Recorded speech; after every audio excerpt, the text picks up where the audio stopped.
Have you ever had a rehabilitation exercise program and you follow it or you try to follow it to the best of your ability and it either doesn't work or it makes your problem worse? And it might be that you were given it because you had, say, like a knee pain or a shoulder pain. So you're given like 10 exercises or 5 exercises that you needed to do every day or every other day. Or maybe it was that you'd recovered from an injury. And so you were looking for something to prevent it coming back. And so you were trying to do these things to prevent it, and it didn't prevent it. Now, over the last 12 or 14 years of working with clients, I've actually noticed a few significant problems with the way that we do rehabilitation exercises that I think we need to change going forward to make them more effective and to reduce these problems that happen as a result. And actually, number 3, I think, is the biggest problem, which is why I'm saving it for last. In this video, I'm going to share with you the 3 problems that I see all the time with rehab programs, like the issue and what problem it causes. And then at the end, I'm going to say what we can do about it to stop these problems from happening. So if you've had a rehab program that you felt like didn't work for you or made things worse, or just for some reason didn't quite feel right, this video is for you. Now, before we get started, I'm Catherine. If you're new, hi, nice to meet you. If you are a subscriber, you've seen these videos before, welcome back. If you do like this video, I'd love for you to like and subscribe and share it with anybody you know who you think might find it useful, because like our goal is to help people have as little pain as possible with as little effort as possible, right? We want to make it all very easy, very simple, very like low time commitment. Now, let's talk about these prescriptions. Number 1, when you give somebody like 5 or 10 sets of exercises, you can't assess which exercise is good for which thing. So within those 10 exercises or 5 exercises, there might be one that is excellent for the problem that you have, and it might be really, really effective. And it might be that one of those other exercises makes it worse, or it might be that like 2 of those exercises don't even do anything. But because we give them all together with people, we never get to see what the effect of is on one of each time. And so what does that mean? That often means that you're stuck doing more exercises than you need to do on a regular basis, because you might only need one from that sequence, but the structure hasn't been created to go, okay, here's one, let's assess it, right? Obviously, that's what we do at our clinic, but in general. Now, the reason that this happens, from what I see, is that a lot of research is done where they say, okay, I have a theory that these 5 or 10 exercises are going to be the thing that make the difference. And then they have to use those same exact set with every single person going through the study. And then they go, okay, it has like a 60% improvement rate. So that's good. So we'll start using it. And then like physios and bodywork therapists and PTs will take those and go, okay, this is like the plan that we've been taught we need to use because this has been proven in research. But the problem that often happens is, let's say even you got an 80% success rate. That means 20%, those people, that exercises didn't work. And I personally much prefer to look at a case-by-case basis with each one of my clients and assess what is working and what isn't, instead of giving them like a standard, here, I'll do all these exercises because this is what the research says. Now, the problem that this creates is, one, the more exercises you have to do, the less likely you are to do them. So it creates a huge barrier to compliance. 2, if one of 2 of those exercises are actually aggravating your problem or making it worse, you're not going to get an overall benefit from the set of exercises that you're doing. So that means that you could be getting a really great benefit from 1 or 2 exercises, but 1 or 2 are actually making it worse. So it's canceling it out, or it's rebuilding the tension that you're trying to get rid of, or it's not strengthening things the way you're supposed to, or compressing something and creating a problem. So that's really the problem with giving somebody like 5 or 10, like, here you go, just do these. Number 2, they often aren't successfully adapted to your skill level. Now, what do I mean by this? Now, most physios and personal trainers or anybody doing rehab work is going to give you modifications, right? Like, it's very, very rare that you're going to get somebody who's going to be like, here, do this exactly like this without assessing at all. But what happens a lot of the time is that people aren't looking at, are you actually using the muscles that you are supposed to be using? They're often looking at, are you making the shape that you are supposed to make? And our body is really clever. Like if our body can get away with making the shape with the wrong muscles, but those muscles are the ones that it's used to using and it overuses, and it has a great connection with those muscles, it's going to use the muscles that it overuses. So what that means is you could literally be doing the right thing and you're still not using the right muscles, and it's going to cause a problem. Now, one of my absolute favorite examples of this, actually, I can do two. I can do one for shoulders and I can do one for hips. So glute bridges. Glute bridges are the favorite for people giving rehab for glute activation.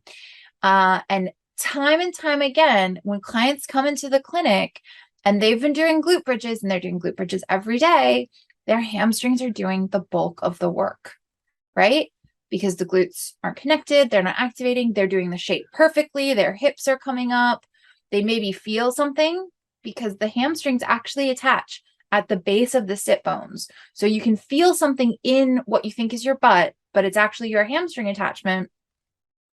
They feel their hamstring attachment working and they think that's the glutes. And actually, they're not using the glutes. The hamstrings are getting tighter and they're not getting the benefit from the shape. Now, there is an adjustment that you can do to glute bridges that makes it more effective. But, I would say let's get the glutes activating before we do glute bridges. And then another good example is like with posture, when people are trying to bring their shoulders back and down, you can be doing things where you're thinking you're strengthening your upper back, and what you're actually doing is you're using your rhomboids or you're using your rotator cuffs, both of which are already overused, and it can look very similar in form to how it's supposed to, but you have to look really closely to see that actually it's not quite the right muscle. So what will happen is you'll get an adaptation, you'll get a modification, but it's not actually checking, are you using the right muscles? It's checking, are you making the right shape? And then that can lead to further overuse of muscles you're already overusing. And the muscles that are supposed to be being strengthened or supported by that continue to not be strengthened or supported. And then you end up with an injury, right? So that's the second thing. They're often not successfully adapted to your skill level because they're not looking at the right details, which is, are your muscles actually working the way they're supposed to, or do you just look the right shape? Now, the third one, and I actually think that this is the most important thing, like the most important thing. And this is actually what inspired this video because I was thinking about it a lot talking to my clients.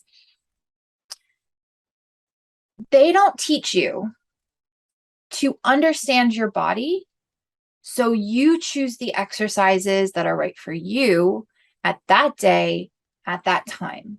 Okay? Some days, a set of exercises might be perfect for you. It might be exactly what your body needs and super supportive. But other days, you might not be able to connect to your glutes as well, or you might have extra tension in the knees, which makes certain movements more difficult. You might need extra release work and less strength work, right? And your professional, whether they're a PT, a massage therapist, a physio, whoever is giving you the exercises, they can't be with you every day to assess you and go, oh, yeah, today skip these, do these instead. So you have to have that connection with your body so you can go, oh, actually, I think I need to do this. So, when and what is the problem with that, right? You're doing the same thing every day or every other day, regardless of what your body actually needs, regardless of what's actually good for it, because you don't have that two-way conversation with your body of like, do you need more stretching today? Do we need to release the quads more? Do we need to do more glute activation? Are the glutes working? So can I even do a squat safely? If I'm not getting, oh, my glutes aren't working, I need to do an extra of X before I do Y, right? And I don't think I need to tell you what kind of problems that can cause, right? You can overwork muscles, you can wear yourself out, you can create problems and pains because you're not actually doing what your body needs that day. You're just doing what some exercises were written that doesn't take into account what your body is like. Think of it like this. Would you go outside and just get dressed based on what somebody told you online without looking at the weather, right? If it was raining, you'd need an umbrella. If it was really hot, you'd wear short sleeves and like shorts or a light skirt or something. If it was really cold, you'd wear thermal underwear and you'd wear like a coat, right? You change your clothes based on the actual environment that you're going to exist in. Your body is its own environment. If one day it's actually really stiff and what it needs is more stretching and muscle release, then you need to give it that. And if some days you're trying to do squats and your glutes aren't activating, you have to stop and get your glutes to activate before you do the squats. But no one teaches you how to connect with your body to find out what your body needs that day. So those are the 3 problems. What are the solutions? So number 1, at our clinic, we do 1 exercise at a time. We watch you carefully. We make sure you're doing it right. And we have you take it for a week or 2 until your next session. And then we say, okay, what did this exercise help? And what did it not help? And if it's not helping what we would expect on average, we reassess. Are you definitely doing it right? Are your glutes actually activating? Is your lower abs actually participating? Is your head actually over your shoulders? Are you stretching in a way that is safe and effective, or are you stretching too hard? Are you in the wrong position, right? And then we build up this window, this visual of like, okay, not visual, I like to call it a vocabulary. This exercise is good for this. This stretch is good for this. When you have this pain, you do the stretch. When you have this pain, you do this exercise. And because we have a series of sessions and we do like 1, maybe 2 exercises each session, we go, okay, this is how things work together. So then on a day that you have knee pain, you don't have to do all 5 of the exercises and hope one of them is going to help your knee pain. You know, oh, this specific knee pain, I do this specific stretch or this specific exercise. So that's how you deal with problem number 1. Problem number 2, not being adapted to your skill level. That kind of was covered in the what to do for number 1. If we're making sure that you are using the right muscles and not just having the right shape, and you're feeling the right things in your body, then we can be pretty sure that you're doing it right. And if not, then we adjust it or we move it back, because we look at those details, right? We look at those details to make sure you're doing it in the best possible way. And then lastly, how to teach you to understand your body so you choose what's right for you. Now, obviously, you have to do number 1. You have to see what exercises go with what problem, because then you don't even know what you have to choose from, right?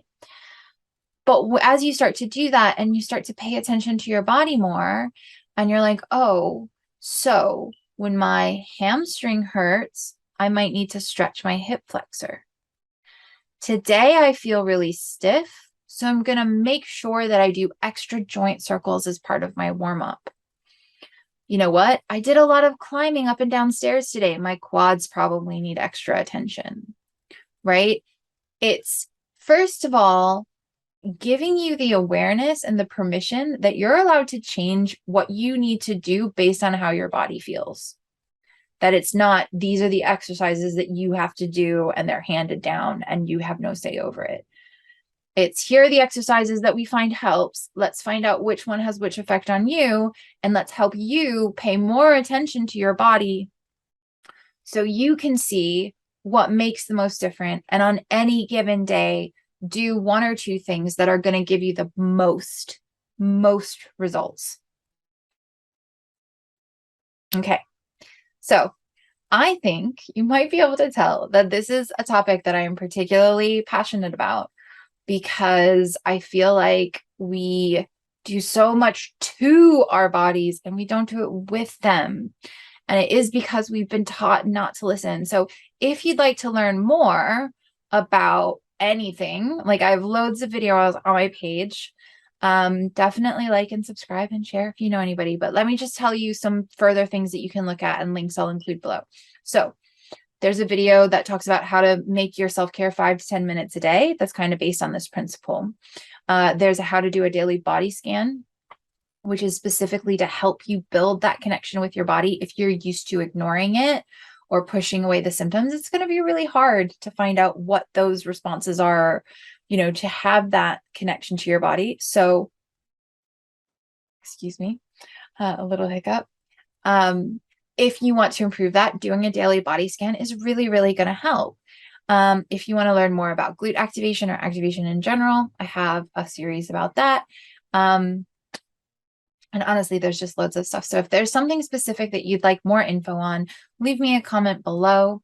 And, if you want to be better connected to your body, especially if you're in London, come see us for a session and we'll help you start to build that connection with your body again so you understand what you need instead of just having to do a list of exercises every day.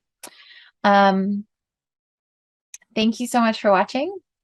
Description and other things are below, and I will see you in the next video, hopefully. Bye.